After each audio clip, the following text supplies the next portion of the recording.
Trump and her wonderful children and her husband, and General McMaster. And on behalf of your Commander-in-Chief, President Donald Trump, welcome to the White House.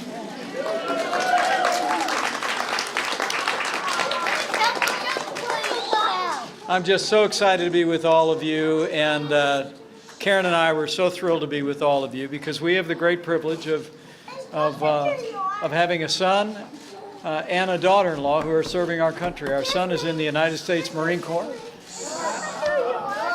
and she was. I love these kids. So we appreciate the sacrifice. We appreciate the sacrifices that our military families make, and it is, in fact, this week we're going to have a special celebration this week to celebrate our military families. But the month of May is National Military Appreciation Month, and on behalf of our Commander-in-Chief, the President of the United States of America, I bring you thanks and I bring you greetings. I truly do. You know, the President asked Karen and I to host this event today just as a way of saying thanks, paying a debt of gratitude to the families and the servicemen and women who are gathered here today, who serve our country each and every day. General McMaster said it so well just a few short moments ago. We honor your families because your families protect us. And while we're at it,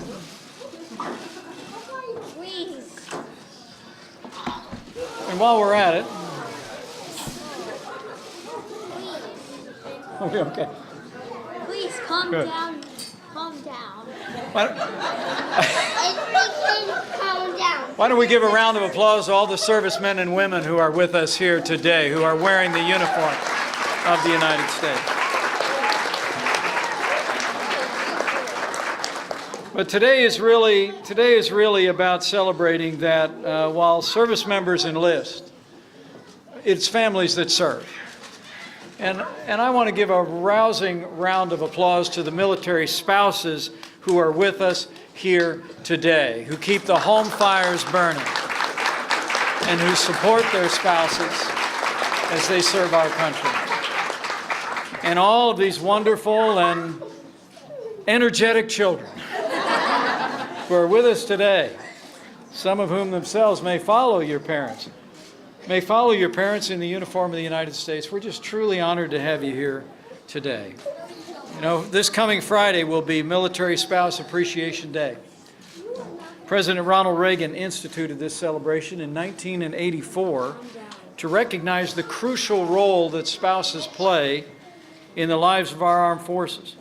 And President Trump is proud to continue this tradition here in this first year of our administration.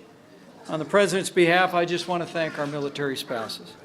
I want to thank you for not only the families that you build and that you serve, but for the difference that you make on and off base with all of the families who serve and all those who provide support roles. Now, I want to recognize just a few people in particular who are here.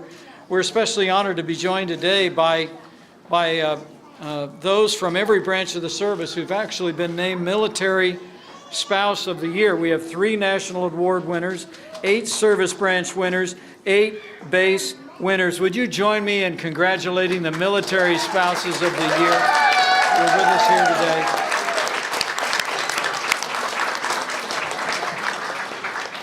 I'd particularly like to recognize Mrs. Deborah Mullen and the members of the Tragedy Assistance Program of Survivors who are with us here today.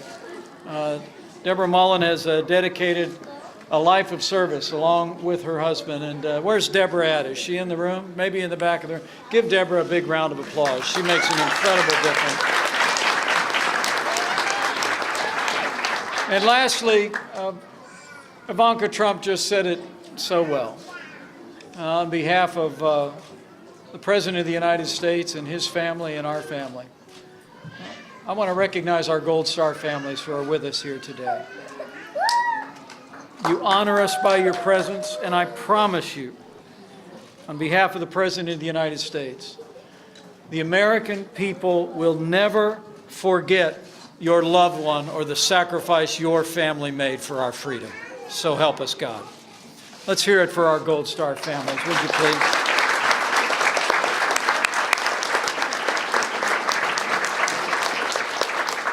And I just want to promise all the families who are here today, whether it's education or housing or counseling or moving or all the challenges that are faced in a military family's career, I want to assure you, military families will never have a better friend than President Donald Trump.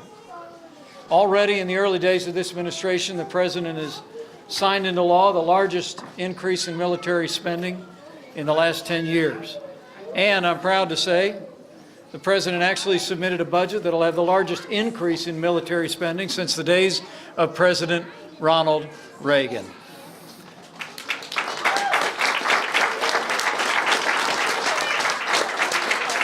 The President is absolutely committed, and our entire administration will continue to work every day to rebuild our military, to restore the arsenal of democracy, but most important of all, to give your families and your loved ones the resources they need and deserve, the training they need and deserve to accomplish their mission and come home safe.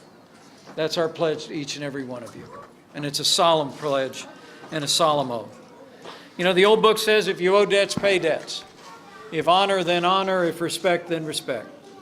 And on behalf of the President of the United States of America, I hope you see this crowded room as just one more down payment on a debt of honor and a debt of gratitude that we owe to the families of our armed forces. We're grateful that you're here at the White House today.